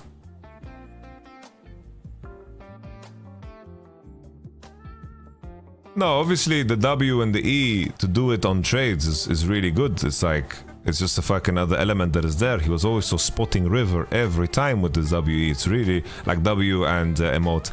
Like, obviously it's really strong. But then at some point Niski was trolling. He was doing it way too often and didn't have it when he needed to have it. Here, Elioya is just securing the push bot and just spotting Maokai. He spotted him, so Kazi can push in, which is decent. Then Elioya just starts the Drake. And this is, you know, the price you pay for having Orianna in a lot of cases, that she is very weak in fights like this. I think that, of course, Nico is so much better here. I think that Niski did a very good play here. He turned into Aphelios, Yumi was on him. This was brilliant. I really, really like this. He's just hitting the wave. And, you know, if they spotted the fact that he didn't get fleet footwork move speed from the minion, then maybe they would have realized. But maybe they didn't realize and it was a little bit too late and the flash hit. This was a very nice play from Niski because it really restores the conditions of bot. Really like that from Niski. He laughs, is having a good time. Good play from Niski. Really like it.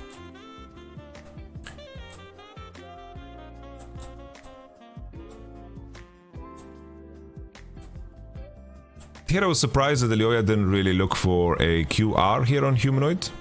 I think it would have been just good to throw because he's looking to base. He already lost the Herald, right? Because of the topside condition. Like Jace is completely useless. Here I thought Sejuani is going to just look for QR and just look to burn some summoners here because 2 minutes is still Drake. So this is a very good window to do so. I don't know why he doesn't try QR here. I would QR here every time. QR into E and R of Nico is lethal. So Humanoid has to flash.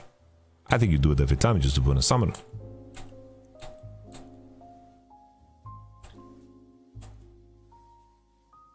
We instead get to play much later.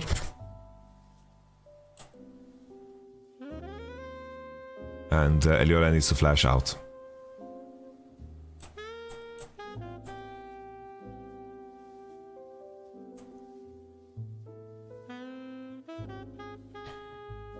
There was a small moment, like I don't want to look for it now, but there was a moment when they showed top where Oscarinin I think could have just found lethal. But he traded 1-for-1. So like in my mind I thought that Oscarinin could just do more, you know? And I felt like Oscarinin kind of, you know, bit his tongue.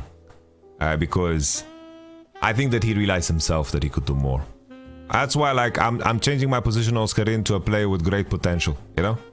Because he's showing a lot of good things. And I think there's room for him to do more in the positions he puts himself in, right?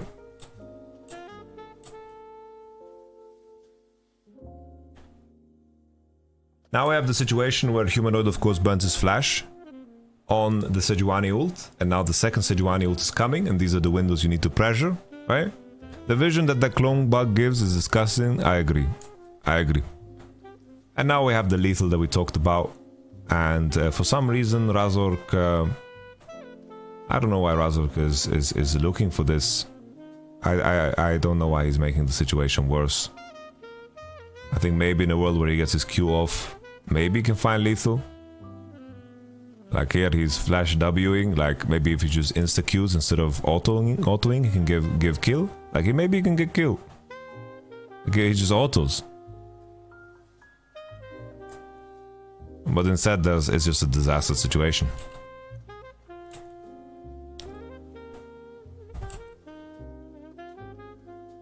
CD, he had CD? Did he Q Sejuani at first? Did he Q already?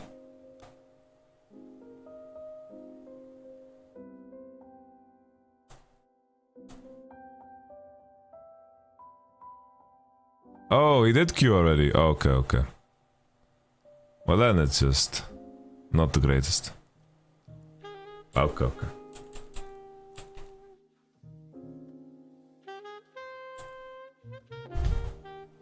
Yeah, but if he WQs, then he can't. He can't. Yeah, Razork is a bit of a coin flipper, yeah. He does great things and he does bad things. Catch him on the right day, he's an amazing player. Catch him on the wrong day, he's very poor.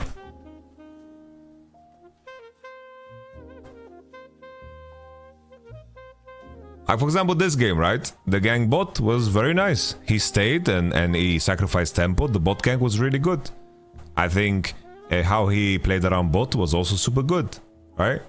The Kindred gang that he did the other day, or the Viego game he had the other day, was really, really good. So I think majority has been good for Ivanchuk. But there's definitely been some bad.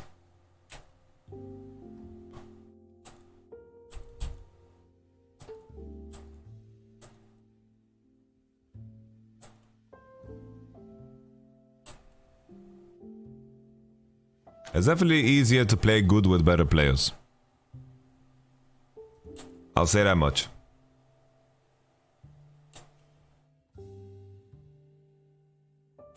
Really good. This movement here and the confidence Oscarinin has to go for this, really fucking good. This is the shit that I'm lacking from a player like Shigenda. This is what I'm lacking right here. Just fucking pulling the trigger. Really good. Really, really good. Really, really good. He snapped him. Fantastic. Oscarinin smurfed this fight. Completely 1v9 this fight. Really, really good.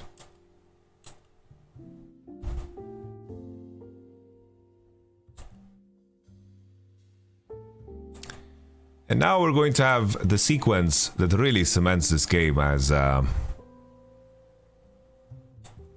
over. Because obviously the condition of the game is very favorable for Kissante. Oscarinin also surviving this gank is a really, really big deal, and we have Zaya and Milio taking over topside. Here I think if we were talking about it, it's like Luden's Tempest, it's not like you lose that much damage for having Ludens in this situation, but Mercs wasn't enough. He didn't have damage to have lethal in the combo against Humanoid. And Humanoid gets a solo kill, which is obviously game breaking. If you want solo killing and it's ahead of the curve, she's going to be super useful. And then Tromboner and Noah here catch this moment in time where everyone has finished recall. Sejuani is 1 HP and Jace is basing. And with the Pink Ward and River, they feel confident enough to walk up on this. And they find a double kill. Of course, this is a Navori and Kraken Slayer ready on, of course, Zaya. And this game is just over. This game is just completely over. Mad Lions didn't do any favors for themselves in trying to find opportunities to recover the game, but the condition of Nico and the condition of Jace, it's not really salvageable at this point. Nash was taken, they took tier 2.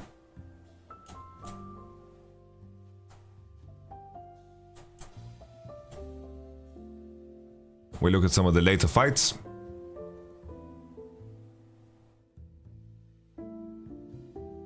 Look how far on the minimap, by the way, this Nico clone goes, okay? Look at the Nico clone, okay? Look at the Nico clone on the minimap with me, guys. Nico clone comes out now. Look how far this Nico clone goes.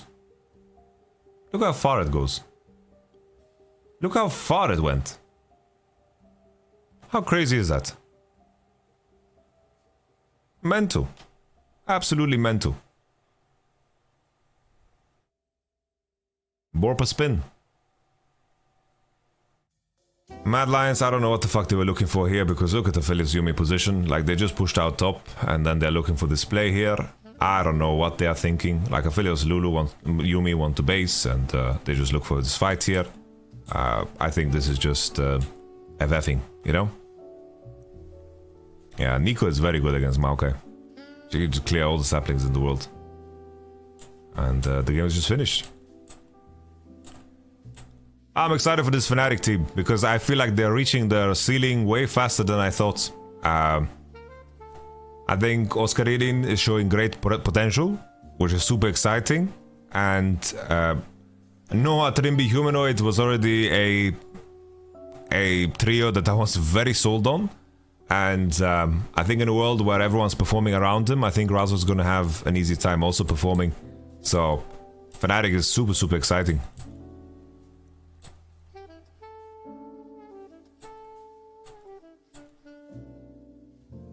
And that's it. They actually have a bot lane. Yeah.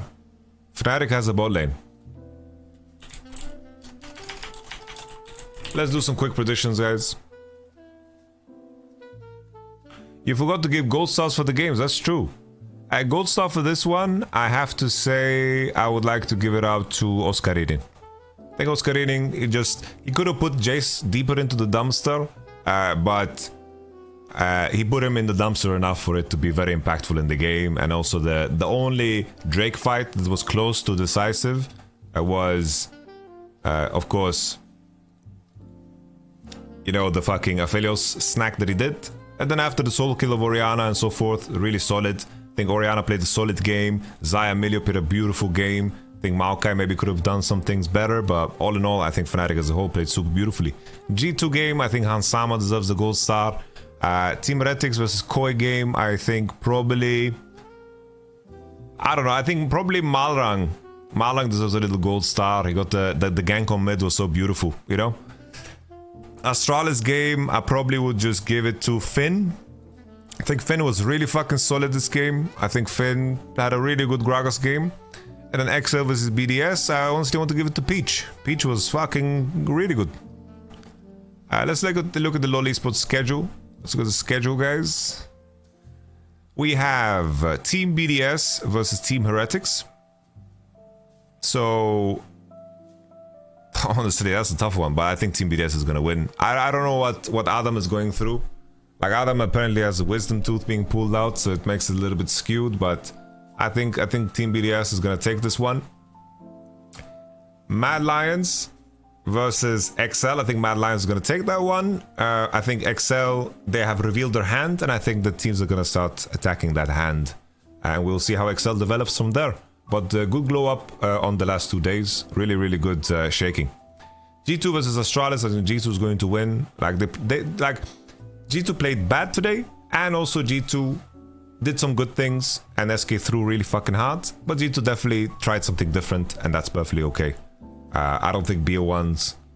It's like certain teams are good enough to have the luxury of not being in a position where they need to win no matter what, you know, and that's G2. And I might sound like a G2 apologist, but keep in mind BO1s can be, you know, very deceptive. Koi versus SK Gaming, I think Koi is going to win this one because SK don't seem to be able to win, even if their life depended on it. FNATIC versus Team Vitality, FNATIC's going to win that one. I think FNATIC is just much better. Battle Cruiser operational to you, TWG, Hyoketsu. Battle Cruiser operational. For the standings, these are the standings, I'll just show them. FNATIC 4-1, G2 4-1, MAD 4-1, Team Heretics dropping 2-game lose streak. Astralis 1 win, XL. Let me just pull up my LEC tier list. Let's see how it looks. It's just Team BDS that is completely fucking disappointing, right? It's just Team BDS is... Well, I feel bad for them because they have fucking a player that has the wisdom tooth pulled out, you know? Well, FNATIC's probably gonna jump up some spots. Vitality. Guys, I put Vitality 4th. Which, you know... I call it as I see it. I think that's 4th worst. This is in order, right? Call it as I see it. But BDS versus Team Heretics, maybe I'm still right. Vitality should be last. I honestly think SK is worse than Vitality. And Koi versus Vitality is going to be the battle of the bad. No more VidConnect. I think VidConnect, considering the inspiration comes from a scam, I think it's just the perfect